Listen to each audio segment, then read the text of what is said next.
지금까지 미국 대통령인 트럼프가 친이스라엘 성향의 정치 지도자인데요. 그가 펼친 친이스라엘 정책을 잠깐 요약을 해드리겠습니다. 2017년 12월 6일 날 예루살렘을 이스라엘의 수도로 인정한다는 선언을 함과 동시에 그 다음날 바로 주이스라엘 미국 대사관을 텔아비브에서 예루살렘으로 이전했습니다. 그동안 많은 미국 대통령이 있었지만 그 중동의 산유국들, 아랍 국가들의 눈치 때문에 감히 못했던 건데 전격적으로 선언을 하고 시행까지 바쳤어요. 얼마나 강경한 사람인지 알겠죠?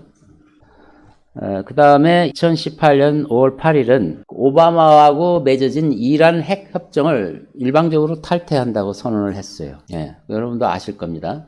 관심 있으신 분 아실 거예요. 또 2019년이니까 작년 3월이죠. 3월 26일 골란고원이라 하면 시리아 위쪽에 그 끝에 오른쪽 부분인데요. 그걸 되찾아오는, 그러니까 골란고원을 이스라엘 땅으로 선언한다 해가지고 이것도 이제 일방적으로 선언을 했습니다. 원래 이스라엘 땅인데 되찾아와야 된다고 이렇게 한 거죠. 사실 이스라엘은 한 3번에 거쳐서 전쟁에서 승리했음에도 불구하고 유엔 국가의 그 결의에 의해서 승리한 땅을 취하지도 못하고 반환해야만 하는 그런 아픔을 겪었어요. 그래서 이 골란고원도 그 중에 하나인데 그 많은 피를 흘리면서 탈환했음에도 불구하고 다시 고스란히 내져야 하는 그런 아픔을 겪었던 건데 이것은 원래대로 돌려준다 하는 뜻이죠. 이건 모두가 굉장히 중동의 화약고에 기름 붓는 사건들입니다. 다 이게. 그런데 또 지난주 더 어마어마한 그 제안을 했어요. 이스라엘과 팔레스타인 사이에 궁극적인 아주 구체적인 평화안을 제시한다 해서 트럼프가 네타냐후 총리와 만나서 기자회견을 갖고 발표를 한 것입니다. 1월 28일입니다. 기억하시기 바랍니다. 자, 근데 여러분 이 폭탄으로 따지면 하나, 둘, 셋, 넷. 우선 4번. 4번의 그 메가톤급 폭탄을 터뜨렸는데 어땠습니까? 저가 기억하기로는 그때마다 저거 안 되는데, 큰일 났는데 하고 우리 개인적인 생각도 그랬고 또 아닌 게 아니라 제도권 언론 모두가 외신을 비롯해서 대한민국 언론 모두가 이제 굉장히 우려를 표명하는, 그리고 트럼프는 미친 사람이라고 맹비난을 하면서 어떻게 전쟁 광이냐 하면서 굉장히 그 비난을 많이 했는데 어땠습니까? 조용했죠. 의외로 조용했습니다. 자, 이 맥락을 이해하셔야 됩니다. 4번에 걸쳐서 이거는 어느 대통령, 클린턴, 부시, 오바마 미국 대통령일 때도 이렇게 강경책을 쓴 적은 없었어요. 그럼에도 불구하고 중동에서는 굉장히 계속 미국과 그 분쟁을 일으켰고 또 더더군다나 이스라엘과 분쟁은 더 말할 것도 없었죠. 했는데 의외로 조용했습니다. 2년 전 얘기인데 우리 특별히 생각나는 중동의 어떤 큰 사건이 있었습니까? 없었죠? 없었어요. 이거 대단한 시사점을 주는 겁니다. 그들이 생각하는 것만큼 그렇지 않다. 이것은 뭐를 의미하느냐면 그동안 중동 사태를 왜곡시키고 꼬이게 만든 것은 아랍이 아니었구나. 뭔가 흑막 세력이 그것을 뒤에서 오히려 일이 안 되게끔 하고 있는 거구나 하는 것을 은연중에 보여주는 것이고요. 두 번째는 오페크 산유국이 입김이 작아졌다. 그전에는 미국 대통령 그리고 서방 세력들 모두가 다 세계 그 아랍국에 대해서 잘 이렇게 크게 자극 안 하고 구실렸습니다. 솔직히 눈치를 보면서 슬슬 구실려서 해왔었던 것이 사실입니다. 왜 그렇게 했어요? 거기서 에너지가 나오기 때문에. 경제 흐름이 에너지 가격하고 직접적으로 연동이 되어 있어서 어쩔 수 없이 코에 끼어 있었습니다. 그런데 이제 그게 어느 날 그런 것이 없어진 거예요. 그래서 이들이 중동에 대해서는 무서워하지 않는 겁니다. 이제 서방 세계가 이것을 단적으로 말해주고 있어요. 그래서 이런 사실을 아는 게 중요한 게 아니고 왜 그전에는 안 그러다가 왜 그런가를 알아야 되는데 뭔가 세계가 바뀌었구나. 그걸 아는 게 중요해요. 오페크 산유국의 패권에서 에너지, 즉 그 석유 패권은 이제 미국으로 넘어갔다는 사실이 명백하게 증거되고 있습니다.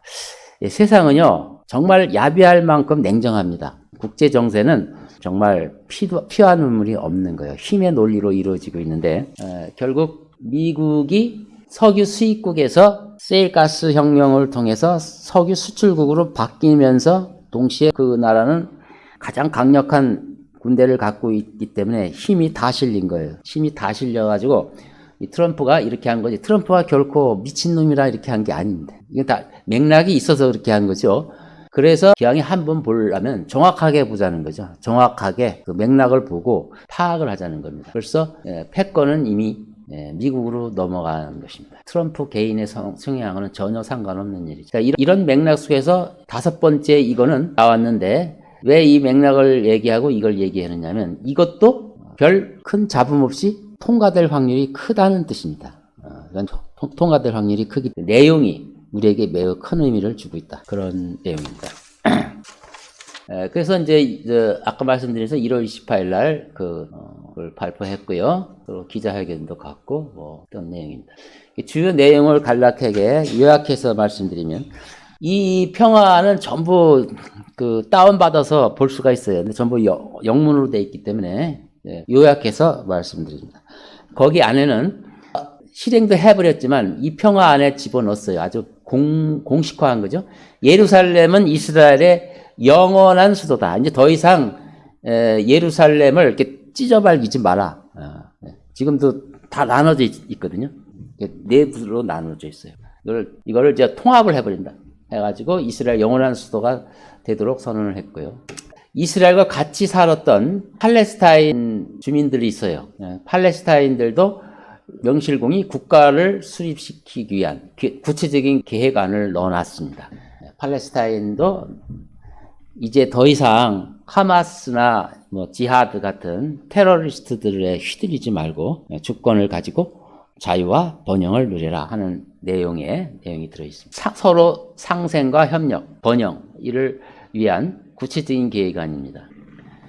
또 놀라운 사실은 이스라엘 국경 수비대가 서한지구 국경을 책임을 진다는 내용이 들어있습니다. 이건 조금 이따가 지도를 보고 설명드릴게요. 정치적으로 굉장한 의미를 갖고 있는 내용. 그러니까 이스라엘이 그전에는 자기 경계를 전부 군대가 이렇게 지키지 못했는데 서한지구 국경이라 하면은 요단강이죠. 요단강 서쪽 그 라인인데 그걸 전부 이제 이스라엘 군대가 다 지킬 수가 있는 거죠. 그렇게 된 것입니다. 이스라엘 영토 내에 있는 팔레스타인 지역에 있는 주민들은 모두 무장을 해제한다. 이런 선언이 들어있어요. 거의 마지막 이것이 이제 제가 주목하는 내용입니다. 역시 이게는 예언과 관련이 돼서인데 성전산의 그 성지는 유대교, 이슬람교, 기독교의 동등한 의미를 갖는 지역이므로 이 지역을 이제 귀하게 여기는 숭배자들과 관광객들에게 완전히 개방한다. 그전에는 관광객들만 개방했고요. 거기 모스크가 있는 사원은 자기들만 이제 거기서 예배 행위를 하도록 되어 있어요. 그러니까 그전에 유대교 신봉하는 자가 그 위에 성전산 위에 올라가서 뭐 기도를 하거나 그러면 안 됐어요. 기독교도 마찬가지고요. 자, 여기 이제 지도가 있는데요. 이게 한 강원도 정도 크기의 땅입니다. 이스라엘 땅이고 여기 약간 짙은 색이 실제로 이스라엘이 거주하는 지역이고 요 부분이 그 요르단 서안 지구죠. 이렇게 약간 연하게 된 지역. 이 부분이 이제 팔레스타인 주민들이 사는 곳입니다. 여기서 이렇게 쭉 흩어져 살고 또 여기 떨어져서 여기 이제 바닷가 가자 지구, 이게 가자 지구죠. 가자 지구 이게 양쪽에 떨어져서 살고 있어요. 이런 상황이 있는데 요 지도가 이제 이번에 평화안 발표하면서 보여준 건데. 뭐 똑같죠. 이 지도고 약간 색이 짙은 색이 바로 이게 팔레스타인들이 이제 거주할 지역입니다. 아까 여기였었는데 뭐가 바뀐 겁니까? 여기 경계선이 이게 서한 지구의 국경선이거든요. 이게 요단강이고 요 부분이 이제는 이제 이스라엘 땅이 된 거예요. 예? 이스라엘 땅이 됐고요. 이제 진한 색은 아직도 이제 팔레스타인 주민들이 사는 곳이고, 요 가자 지역 그대로 있죠. 더 늘은 게 하나 더 있죠. 두 개가 요 지역에 두 군데가 더 있죠. 요건 이스라엘 땅을 그들에게 팔레스타인에게 넘겨준 것입니다. 요 부분 두 부분이 넘겨줘. 대신 요거를 찾아온 거죠. 요거 찾아오고 요 부분을 넘겨주고 그리고 여기 뭐 선이 있죠. 이게 터널입니다. 터널. 지하로 뚫는 터널. 그래서 팔레스타인 사람들은 가자지구와 이 지역을 자유롭게 터널로 이렇게 왕래할 수 있도록 하고, 많은 최첨단 인프라를 구축해서 이제 문명국가가 되도록 지원하겠다. 되게 이런 내용이에요. 경제적인 것은 간략하게 말씀을 드리는데, 이제 여기에는 가자와 서한 지구에 있는 팔레스타인 주민들을 위해서 지원을 하는 구매액의 내용인데 잘 안 보이죠. 한 273억 달러. 그리고 요르단, 이게 요르단 나라죠. 요르단도 여기서 아무래도 여기 요 지역을 양보했잖아요. 너희들은 땅을 양보하라. 대신 돈을 지원하겠다. 그래가지고 요르단은 136억 불을 지원하고요. 이집트는 약 90억. 레바논 50억 이렇게 되는데, 이집트는 이제 이쪽이 이집트잖아요. 이집트인데 특별히 없지만 이집트에도 지원을 합니다. 아마 이 팔레스타인 지역 사람들이 이집트와 관련이 있기 때문에 이거 지원을 하고요. 이 위쪽에 시리아는 아까 설명한 대로 이게 골란 고원입니다. 원래 여기서 이렇게 요 지역이 있었는데 요 부분을 선언해 버렸죠. 요 부분을 또 이스라엘이 갖게 돼. 탁 보면 어때요? 이스라엘에게 굉장히 유리하게 되어 있죠.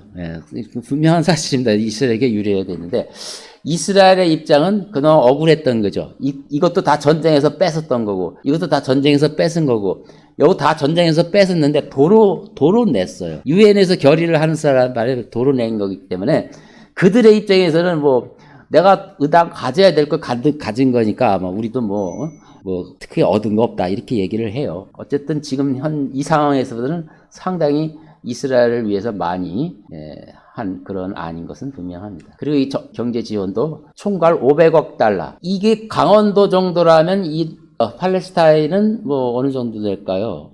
서울과 외곽 도시 정도의 규모인데 여기에 500억 달러를 투여한다고 생각해 보세요. 의리의리한 겁니다. 자, 이렇게 해서 이런 내용은 이제 생략하겠습니다. 각종 교통 관련 인프라, 에너지 관련, 여기는 물이 중요하죠. 물 관련 인프라 이런 것이 이렇게 규모가 있고요. 쭉 모든 학교, 무슨 체육시설 이런 등등이 쭉 있어요. 아주 상당히 구체적인 안을 내놓았어요. 예상되는 경제적 이득을 보면 팔레스타인에서 실업률이 반으로 32%에서 12% 떨어지고 GDP가 2 내지 3배 증가할 것이다 하는 예상을 내놓고 있는데, 자, 이런 안을 내놓고 밀어붙이고 있습니다. 이것이 실현될 가능성이 매우 높기 때문에 이거를 생각해 보는 것입니다. 첫째는 대환란 때 파괴될 예루살렘 성전 건축을 목전에 두고 있다. 이게 무슨 얘기냐면 조만간 그들이 성전을 건축했다고 생각해 봅시다. 그럼 우리는 미래의 예언을 알고 있거든요. 뭘 알고 있어요? 예수님이 오실 때 어떻게 될 건지, 대환란 기간에 일어날 일.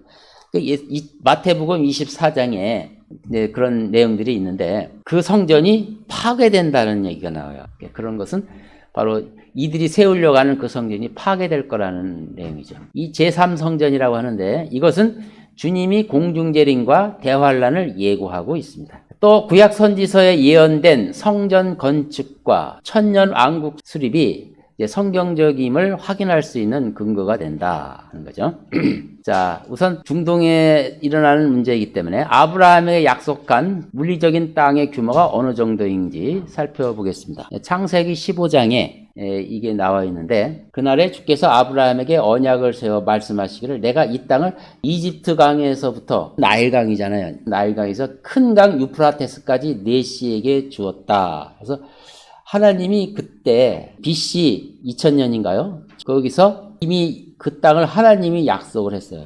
이 지구의 원주인이 하나님이시잖아요. 하나님이 땅 문서를 주신 거예요. 그리고 이 약속을 취소한 적이 없어요. 이 약속을 취소한 적이 없는데 유엔은 계속해서 하나님이 허락한 이거를 부정하고 자기들이 땅을 나눠준다는 식으로 얘기를 하니까 역사를 주관하시는 하나님하고 이게 안 맞죠. 안 맞으니까 중동이 이렇게 시끄러운 겁니다. 자, 이걸 한번 볼까요? 여러분 혹시 주석성경, 러크만 주석성경을 가지고 계신 분이 있으면 확인해 보십시오. 그 뒷편에 지도가 있는데 지도도 번호가 있어요. 지도 1에 해당하는 거기 규모가 얼마나 큰지. 지도를 보면 이게 이쪽이 나일강이라면, 그리고 이쪽 수평으로 쫙 1600km에서 유브라데스 강 하구가 나와요. 나일강, 유브라데스. 그리고 위쪽에 하란. 이렇게 딱 이으면 커다란 삼각형이 나오는데, 이거는 이스라엘뿐만 아니고요. 이라크, 이란, 요르단, 사우디아라비아를 다 포함하는 내용입니다. 사실은 이것을 이스라엘에게 주겠다는 약속이 이미 창세기 15장에 박혀 있어요. 그걸 참고하시고, 이 대환란 전에 성전이 이제 지어져야 파괴가 되죠. 대환란 전에 어떤 성전이 파괴된다는 것이 예수님이 예언을 하셨는데요. 마태복음 24장 2절에 예언을 했어요. 그때 상황은 예수님 계실 때 상황이죠. 거기에는 헤롯 성전이 있었어요. 헤롯 성전을 보고 제자들이 이 성전이 얼마나 훌륭합니까? 그래서 자랑스럽게 얘기하니까 예수님이 뭐라고 하셨냐면 이렇게 얘기한 거예요. 너희가 이 모든 것을 보지 못하느냐? 진실로 내가 너에게 말하노니 여기 돌 하나도 돌 위에 남지 않고 다 무너지리라. 이게 다 무너지라고 말씀하신 겁니다. 실제로 AD 70년에 티토 장군이 쳐들어왔을 때 이게 다 파괴됐어요. 그 돌 사이에 있는 그 금, 은, 이런 보석을 캐내기 위해서 전부 망치로 쪼서서 완전히 돌 하나, 돌 위도 남지 않고 다 무너졌어요. 그래서 이 예언이, 예수님의 예언이 이때 성취됐으니까 이제 이거는 죽은 예언은 아닌가 이렇게 생각할 수가 있는데 그렇지 않습니다. 이 마태복음 24장 그 문맥은 전체로 보면 앞으로 일어날 일들에 대한 얘기인데 이게 같은 문맥이에요. 그러니까 실제로 역사적으로 헤롯 성전이 실제로 무너지긴 했지만 이것은 하나의 예표에 불과하고 더 중요한 것은 장차 일어날 일인데 이게 장차 일어날 일에 포함하는 거예요. 그렇다면 지금 성전이 없잖아요. 성전이 세워져야 무너지죠. 그래서 성전이 세워지는 시점이 그래서 중요한 겁니다. 성전이. 그러니까 이것이 세워져야 이게 무너지죠. 이게 성전이 세워져야 이게 무너지는 날에 환란이 시작되는 것을 볼 수가 있는 거 아닙니까? 그래서 이게 그래서 중요한 거예요. 그래서 환란 때 이스라엘 국가가 지은 성전이 다시 파괴되고요. 마태복음 24장 전체는 대환란 때 일어날 일들에 대한 예언이며 그중 성전 파괴도 포함이 됩니다. 예언 속에. 그렇죠? 오늘 본문에 읽은 스가랴 6장은 여기도 주의 성전 건축이 두 군데 나오는데요. 12절과 15절 두 군데 나옵니다. 근데 12에서 14까지 내용은 영적인 성전을 의미합니다. 왜냐하면 이 성전을 누가 세울 거냐 했더니 그 이름이 가지, 브랜치. 여기도 나뭇가지 같은 그런 뜻입니다. 그 이름이 나무가지, 사람을 보라. 이것은 성경을 많이 연구한 사람은 이 은유죠. 예수 그리스도를 상징하는 은유를 말하는 거죠. 즉 예수 그리스도를 말합니다. 즉 이것은 예수 그리스도가 성전을 건축할 것이라는 것이 이미 예언이 되었고 예수님도 오셔서 이 성전을 헐라 내가 사흘 만에 성전을 다시 짓겠다 이렇게 얘기했을 때 그 성전은 보이는 건축이 아니고 안 보이는 하나님의 성전인 교회를 말합니다. 우리가 성전의 건축 자재 같은 거죠. 그래서 이것을 영적인 성전이라고 하는데 그것이 예언이 되어 있어요. 근데 또 15절에 보면 멀리 있는 자들이 와서 주의 성전을 건축하리라. 주가 성전을 건축하겠다고 했는데 또 멀리 있는 자들이 와서 주의 성전을 건축하리라 했는데 성경은 이 예언에 대해서는 자주 이중적인 걸 내포하고 있어요. 이것은 실제로 멀리 있는 자들이라는 것은 흩어져 있는 실제 이스라엘 민족이죠. 이들이 정말 이스라엘로 돌아와서 주의 성전을 건축하리라 하는 거죠. 이게 바로 제3성전인 거예요. 이 제4성전만 있는 것이 아니고 그들이 또 건축을 해요. 그러니까 이후에 성전 건축을 두 번 있다는 사실이죠. 예. 에스겔에는 이 천년왕국 때 세워질 성전이 나와 있어요. 여러분 이제 정리하셔야 됩니다. 복잡하죠? 대환란 전에 건축될 성전, 곧 파괴될 성전 하나 있습니다. 그 대환란이 지나면 뭐가 시작돼요? 천년왕국이 시작되죠. 그때 지어질 성전이 또 있어요. 그러니까 그 규모가 달라요. 규모가 다르고 이것은 땅에 세워질 성전이고 이 성전에 들어올 수 있는 자격이 있는 사람은 여기 딱 목이 박혀 있어요. 에스겔서 44장에 마음의 할례를 받지 아니한 자는 못 들어가요. 마음의 할례를 받아야 됩니다. 그리스도인도 마음의 할례를 받았죠. 예수 그리스도 영접함으로 거듭나니까 마음의 할례를 받았죠.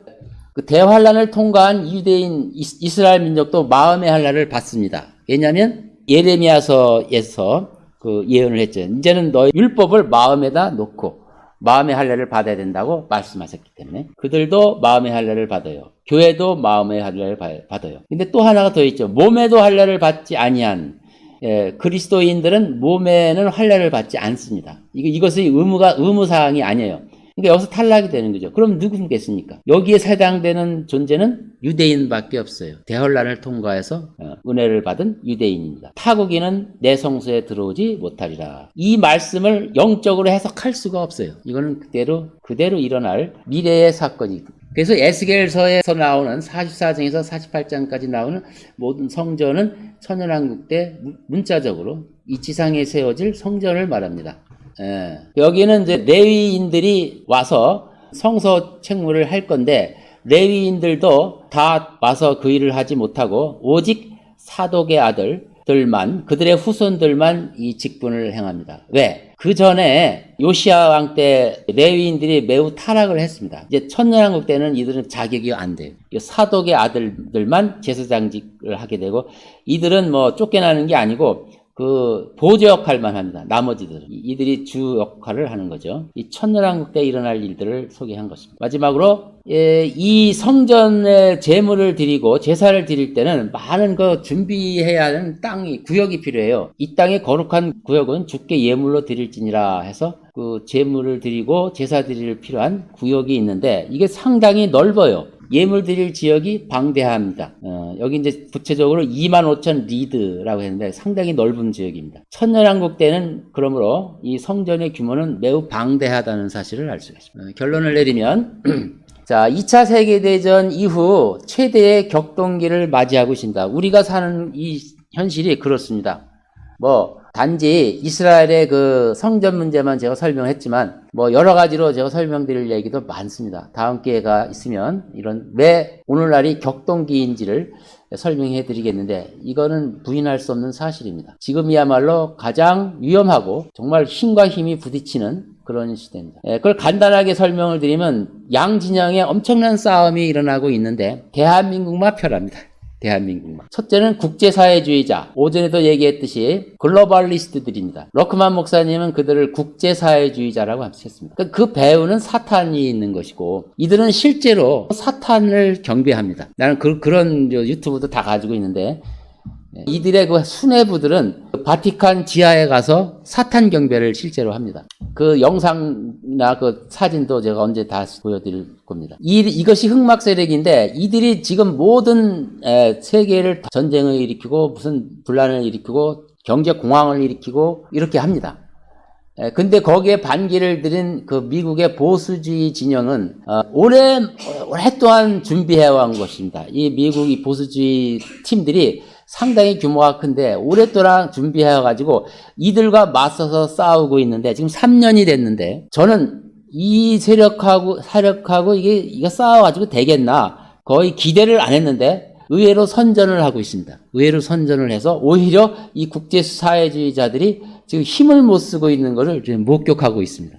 문명 전쟁이 지금 이루고 있다는 거예요. 이 상황에서 이런 일이 터진 거예요. 결국 이스라엘 국가 위상은 계속해서 언제까지 높아질지는 모르지만 높아질 것이고, 그러므로 이스라엘 성전 건축이 모리아산에 세워지는 날은 아마 목전에 와 있다고 저는 보는 것입니다. 우리는 전천년주의 신앙을 따르는 성경대로 믿는 사람이기 때문에 이것을 전부 영해하지 않습니다. 성경에 나오는 예언을 그대로 문자적으로 받아들이고 현실과 비교하고 이렇게 해서 살피는 사람들입니다. 따라서 마지막 때가 더 가까웠으니까 여러분들이 더 아까 오전에도 말씀드린 것처럼 겸손한 종으로서 주의 일에 열심히 하는 것이 이 지식을 배운 목적입니다.